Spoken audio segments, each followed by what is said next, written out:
Okay, so in this video, what I'm going to be talking about is another Muslim scholar who is he's causing problems for Islam, although the Muslims probably don't know about him, because he's actually telling the truth. And as we know, when it comes to Islam, in order for a scholar to be a proper scholar and follow Sharia law where they mustn't cause doubt, they can't really tell the truth and they have to just make things up. Not make things up, but cover things up, really. So anything that could cause doubt in the Muslims' minds, then it just has to be covered up. So what this scholar is going to be talking about is something called the Sana manuscript, and so this is the manuscript in question, and essentially what it is it has a text on top, and also there's a hidden text underneath as well. But what I'll do is I'll let this scholar explain the significance of the lower text. Okay. So thank you so much for that. Can you just tell us a bit about the implications of these palimpsests? Yeah. So specifically, I guess the most significant one in my view is the Sana palimpsest. So what we can say is all witnesses to the Quranic text, all surviving witnesses to the Quranic text that we have today, all descend from a single text type, which is the Uthmanic text type, basically a family, right? Except for the lower text of the Sana palimpsest. So the lower text of the Sana palimpsest belongs to a separate text type. Now what does that mean? That means that the amount of variation that we see in the text of the palimpsest, the lower text, I'm just going to call it the palimpsest, is far greater than the amount of variation you see between manuscripts that belong to one text type. And so why is that significant? Well, I think a couple things are significant. What's significant are the things that are in common between the Uthmanic text type and between, Sadeghi calls it the C1 text type. So what I was going to say, that C1 text type, he's talking about the lower text, but notice the significant thing he said.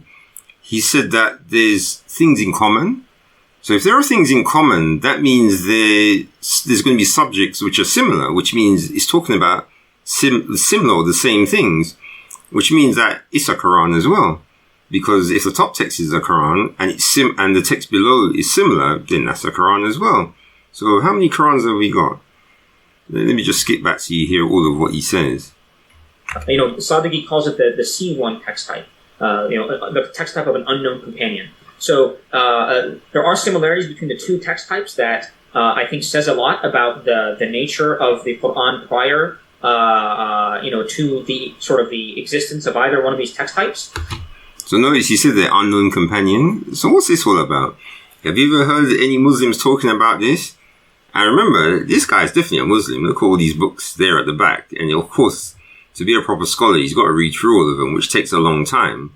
So this isn't just some random Christian. This is actually a Muslim scholar who's examining the manuscripts. And what he's doing, he's trying to be like the Christians, because he knows that the Christians have been through their manuscripts like over and over, and they've got thousands. So now think about this.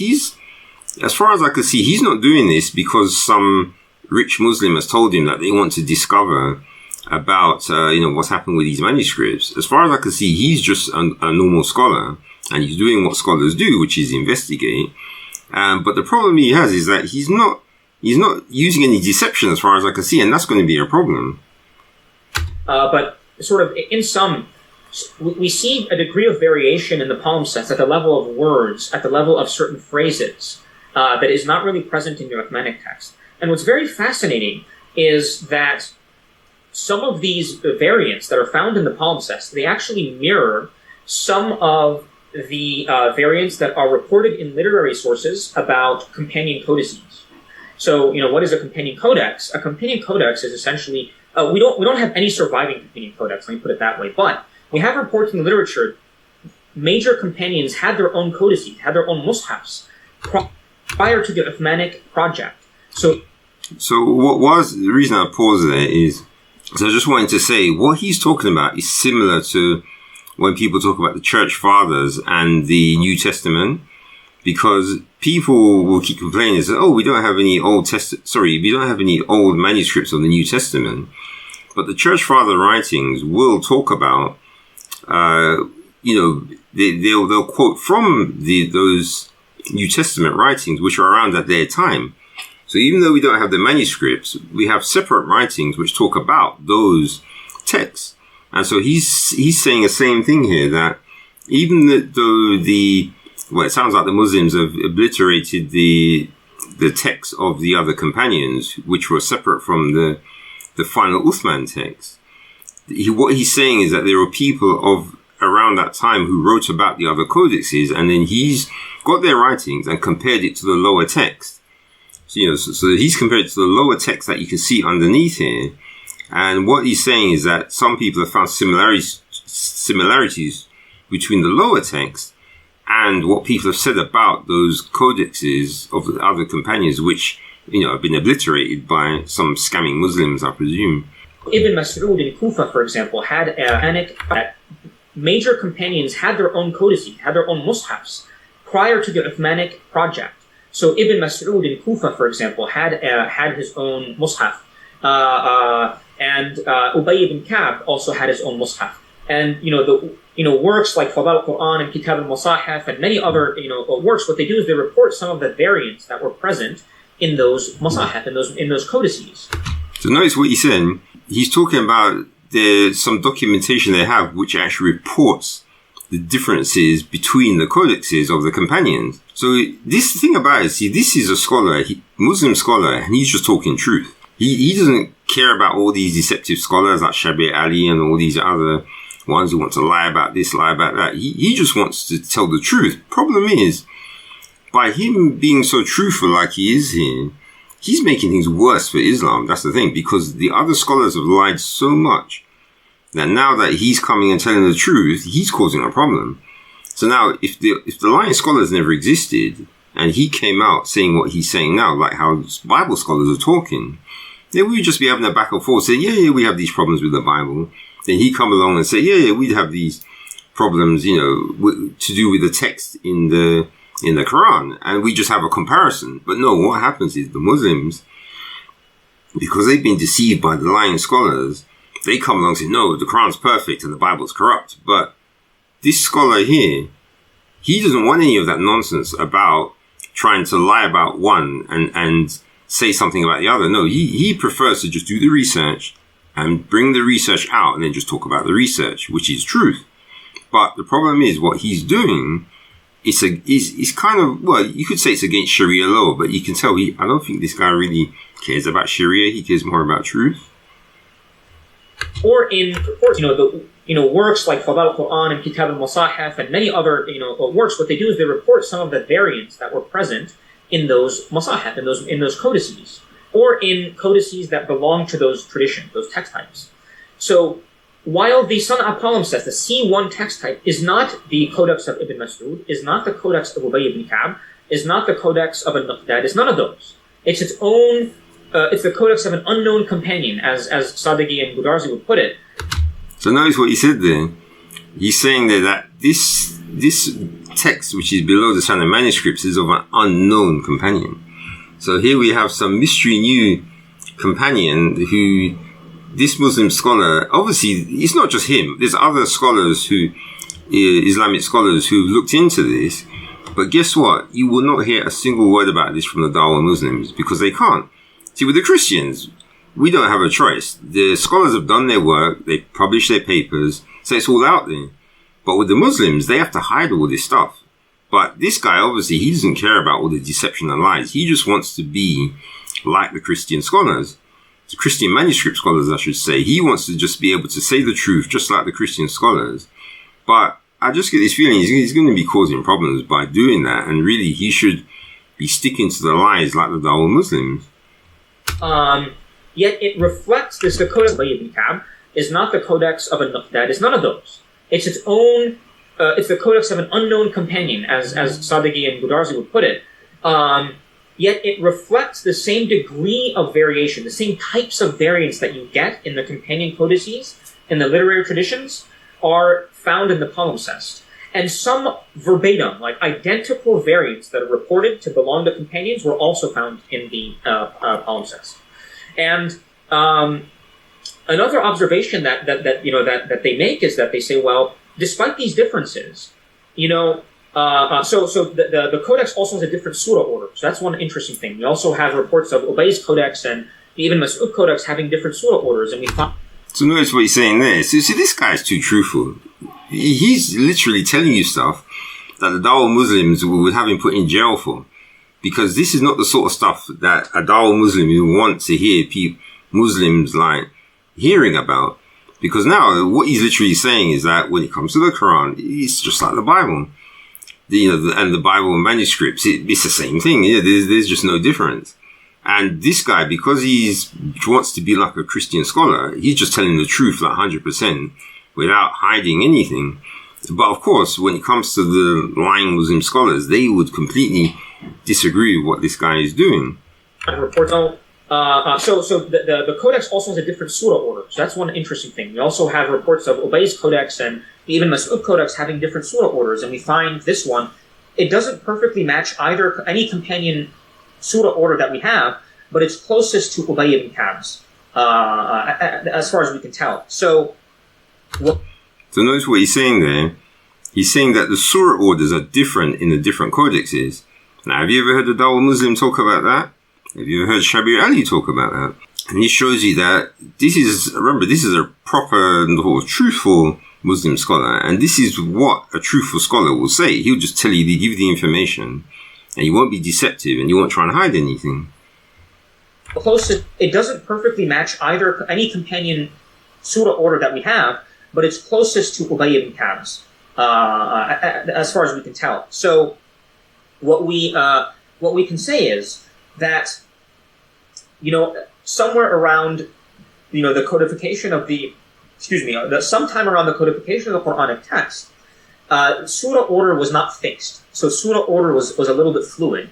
Although there are general trends, like longest Surah to shortest, things like that, but it was not a fixed thing. So notice he's carrying on showing you that the different variations between the codexes. And also, if any Muslim tells you, because I've heard this story from a Muslim before, that it was Muhammad who fixed the order of the surahs, and notice what this scholar is saying. No, he's saying that the surah orders were not fixed. So you hear any lying Muslim telling you that, then you know it's nonsense, because this proper Muslim scholar is completely disagreeing with him because he's done his research. A little bit fluid. Occasion of the Quranic text, Surah order was not fixed. So Surah order was a little bit fluid. Although there are general trends, like longest Surah to shortest, things like that, but it was not a fixed thing. However, within each Surah, the verse order was fixed. Why? Because the verse order in the palimpsest is the same as the verse order in the Uthmanic text. So notice what he's saying there. So when he says in the palimpsest, I don't know if he's talking about upper or lower text. Let's see if he clarifies.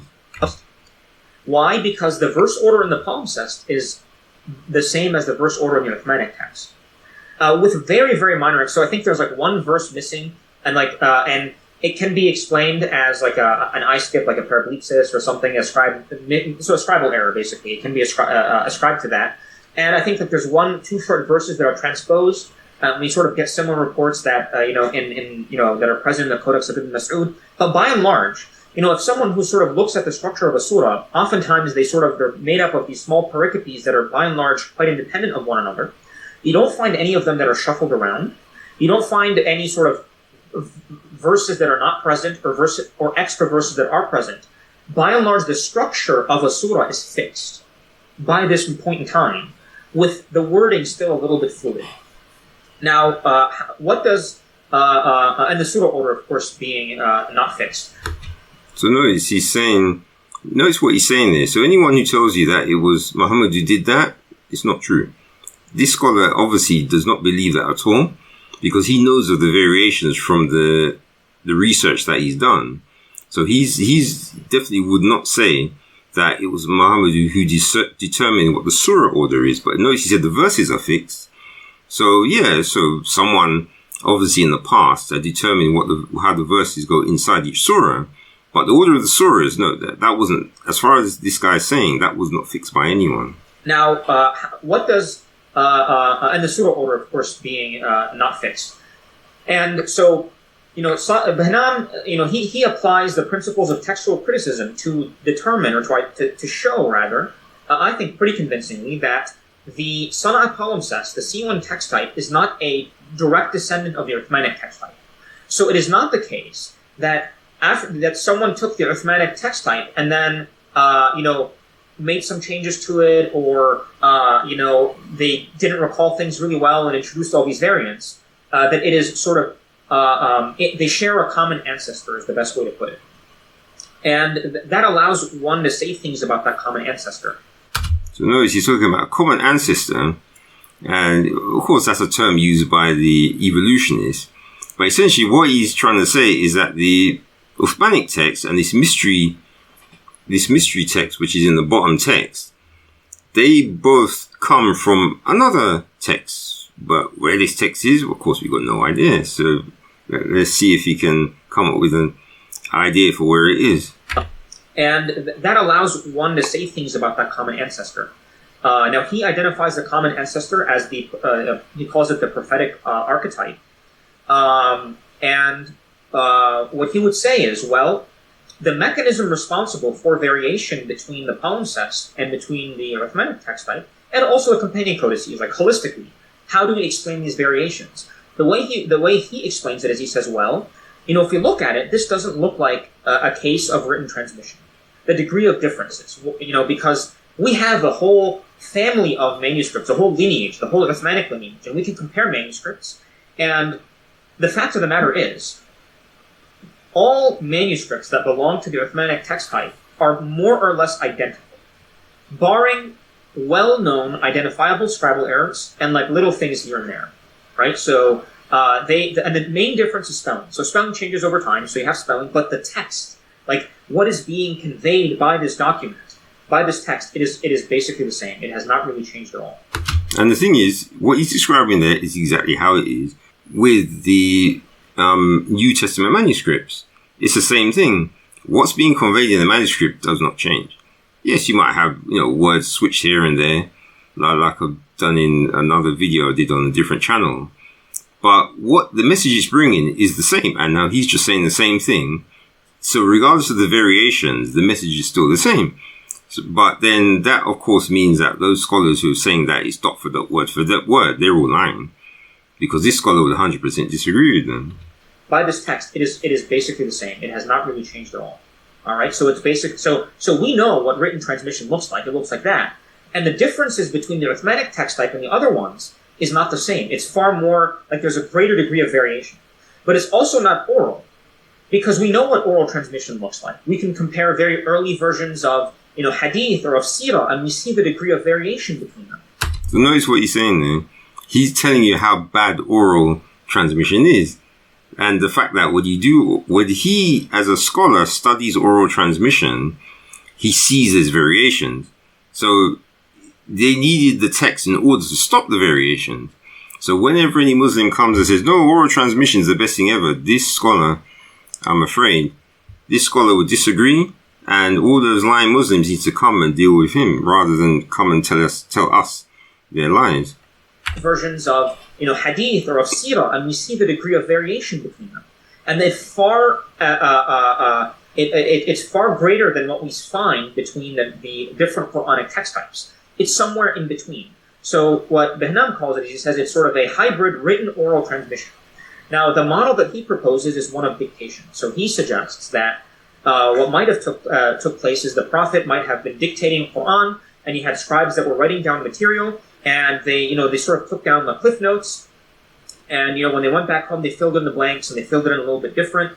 And because the Quran has rhyme and it has sort of self-similarity, that also sort of governed the degree of variability that emerges. It isn't fully prose. And I think he would sort of propose a mechanism, or he does in his Codex of a Companion, a mechanism somewhat like that. So notice, if you listen to all this stuff he's saying, this is like the truth of, let's get past it. So this is like the truth of, I didn't want to make it look like he's being rude. So this is like the truth of how things are. So he's not at all a dawah scholar. He doesn't care about dawah. He cares about doing proper research, like how the Christian sort of manuscript scholars do as well. But the problem is that the Christians, they could do it fine. No one cares. They can give us all the information they want. So yeah, there's this variation, this text is different from here, there, and everywhere, and we just don't care. Because we don't have like lying evangelists who go around saying that there's no differences between at all and all the text is identical. But this guy, he'd cause a problem for the lying dawah Muslims, because what he's saying is it goes against what the lies that they're pushing out. So am I fully on board with that? Maybe, maybe not. I think there are different models that can be proposed to explain, but I think the key pieces of detail are the relationship between the palimpsest and between the Uthmanic text and the containing codices. I would say those are the important pieces. And generally speaking, it's consistent with the general historical narrative that you do find in the Muslim sources. The evidence is consistent in that many companions had codices, there were variations between them, etc. So even though it's not a witness to a specific companion codex, it does sort of fit within that paradigm. Not to say that it doesn't fit in other paradigms, but it is very consistent with that one specifically. All right. Thank you so much for that. And as we near our conclusion, do you mind telling us how do we determine the regionality of the codices? Yeah, so that brings up the question is, what is regionality? And, I published a paper on this recently. Okay, so this, I think, well, what he's saying, if you want to hear what he says in this part, you can just go and watch the video yourself. But there's another part I want to get to. This if I can find it. Evolution. Doesn't mean they didn't make evolution. And by applying that, what I show is that all manuscripts that we have, they all go back to 4 ancestral codices. So it's consistent. Evolution and phylogenetics is the study of ancestry and speciation and evolution. And one can make certain correspondences and analogies between written transmission and the introduction of mutations and scribal errors with evolution. And by applying that, what I show is that all manuscripts that we have, they all go back to 4 ancestral codices. So it's consistent with the literary sources, and it supports the fact that Uthman copied, let's say, at least 4 codices. We do have reports, ad hoc reports that Uthman sent a mushaf to Mecca, that Uthman sent a mushaf to Bahrain and to Yemen. But the fact of the matter is, there's no evidence of them. When you look at the variants in the manuscripts, it doesn't mean they didn't exist. It just means that if they existed, they were dependent on the 4 primary codices that were initially copied, if that makes sense. Now, the other interesting thing, and I'll get to how we can identify regionality, the other interesting thing, though, is that by comparing the orthography, the spelling of the variants that are reported in the literary sources with what we find in the manuscripts, we discover something very interesting. We can find discrepancies between spellings in the earliest manuscripts and between the reports. And that allows us to date what time period were the manuscripts that the people who wrote those reports were looking at. I worded that really convoluted. So what we can do is we can figure out the dates, approximately of course, the dates of the manuscripts that the people who transmitted those reports relied on, right? So we can see, for example, many people report that manuscripts, so the word fakharaj in Q23, I forgot the verse number, they said that in all manuscripts, that word is spelled plain A, spelled with an alif. Fakharaj, alif, jim, right? So, but if you actually look at the earliest manuscripts, almost every single first century manuscript that we have writes it defectively, without the alif. Do you hear what he said there? He's saying that the earlier manuscripts are using a defective way of writing one of the letters. Okay, so that's more honesty from him. But the thing about it is, as far as I can see, he wants to have an honest Islam where they just tell the truth. But then, how's he going to deal with all the years of lies? That's the thing. That we have writes it defectively, without the alif. And it's around the turn of the century, into the 2nd century, that we start seeing the alif spelling, the plain A spelling pop up.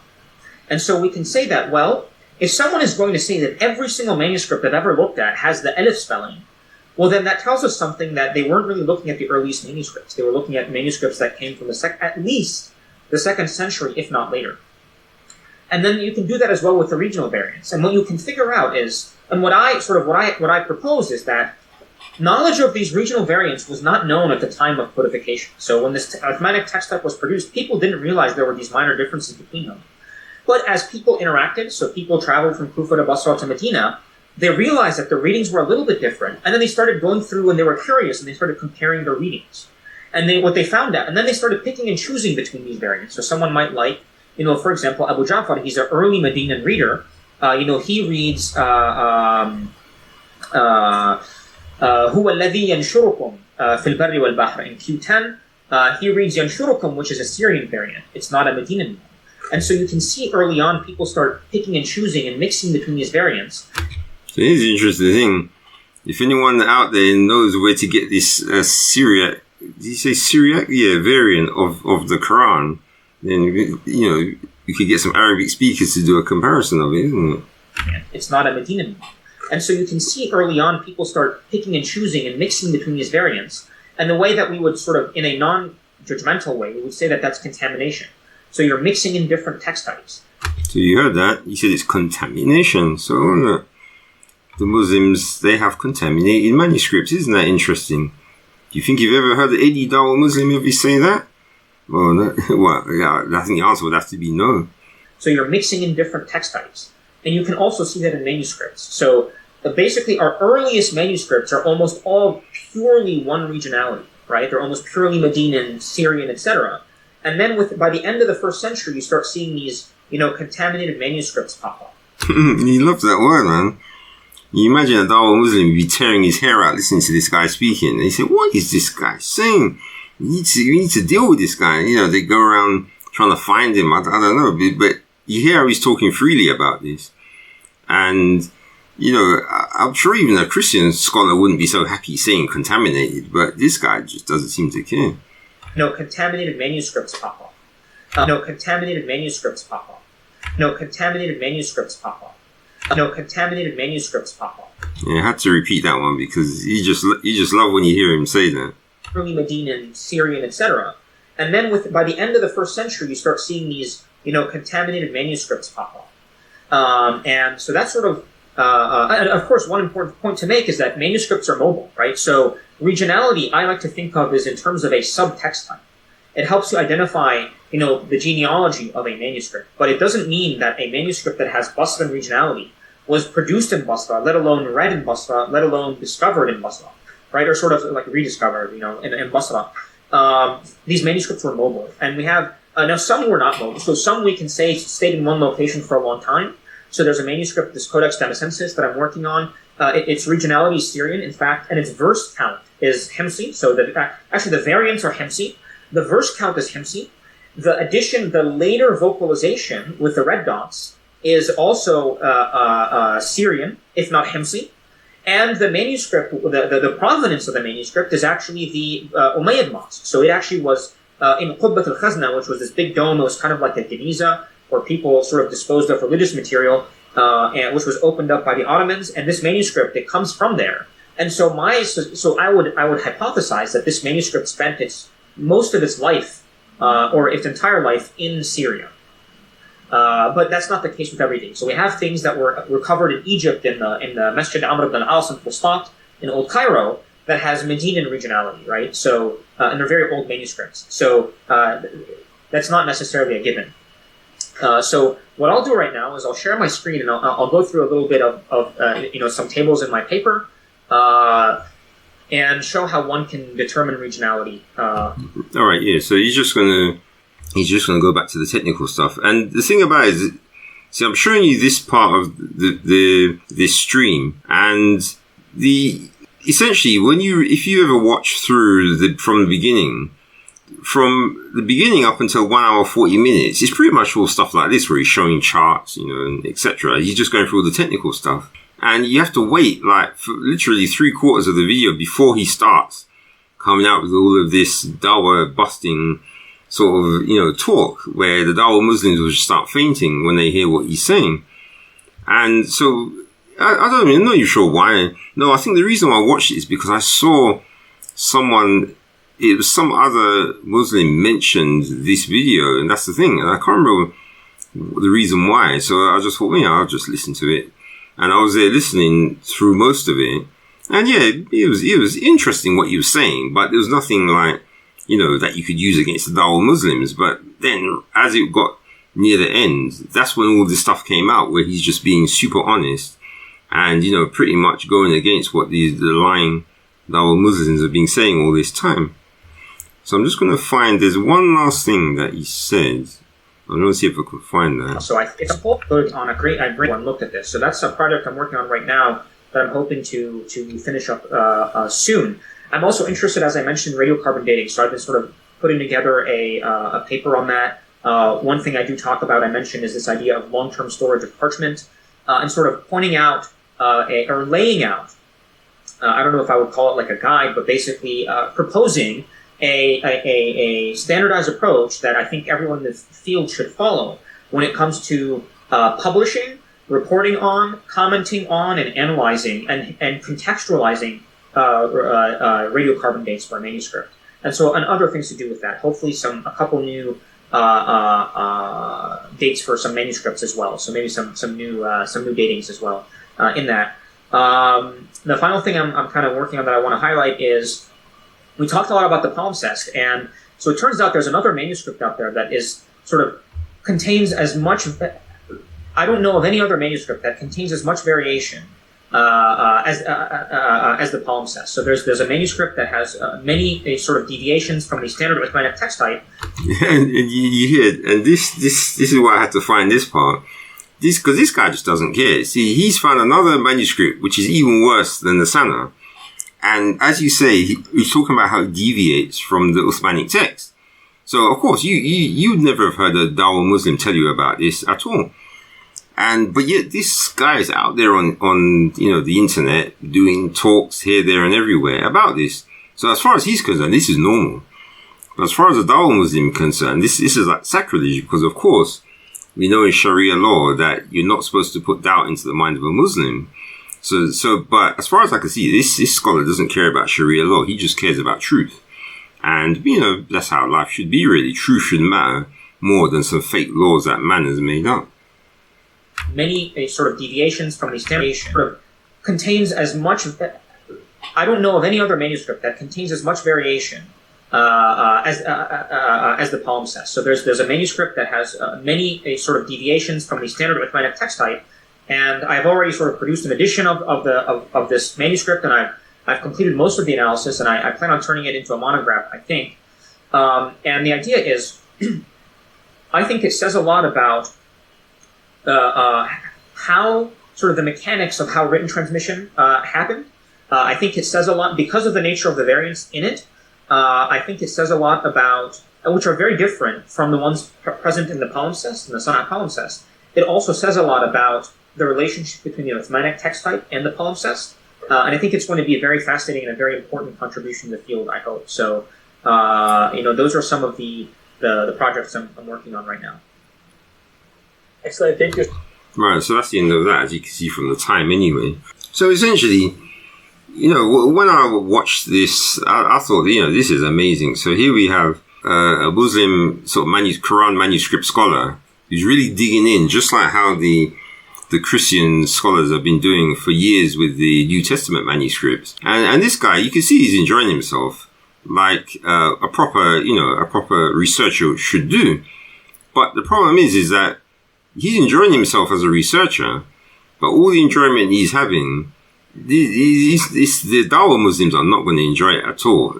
Knowing that now, here are these researchers digging up all these different manuscripts with variations, and they're not following the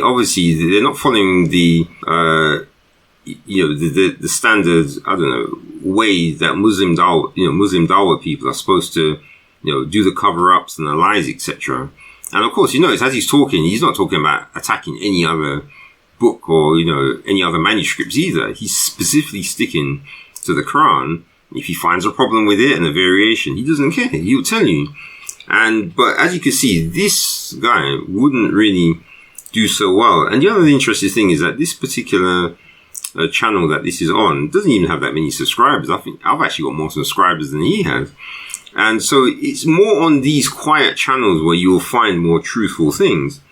Because I mean, I'll even show. Let me see if I can get this up. Because I just want to show you that this is the interesting thing, is that if you want to look for videos which are interesting in relation to Islam, what it comes down to is that you're not going to find it on any of the big channels. Where you're going to find it is with these little guys. So let me just quickly... Right, so this is the link to the... See, this is the video. And so you notice it's on this channel called Bottled Petrichor. I don't know what that means. And so you notice this is a video, and it had 5,700 views, 150 likes. So this, people were watching it. And if you look, you see, I think a lot of these guys didn't watch the whole video, so that's why they're sort of being... it's only got 45 comments, even though it's got 5,000 views. So you can tell that they didn't really... A lot of these guys probably didn't watch it to the end. And so if you go to his channel and just check his videos, see, he's got 39 videos. So it's not really... So that's what you'll find, is that you'll find these Muslims who've got these quiet channels. These quiet channels are the ones where you find the truth about Islam. This is the thing. If you want the actual truth about Islam, these quiet channels where nothing much is going on, these are the ones where you'll find the proper information. But if you go to the big dawah channels where they're talking about how Islam is so amazing, they'll just be giving you the standard deception. So there's probably other channels out there which are similar to this as well, where they're just telling you what's going on. And they don't want to bother, talking lies about the Christians or Buddhists or whatever. They will just concentrate on the truth of Islam, and then they'll just bring out everything that they know without any deception.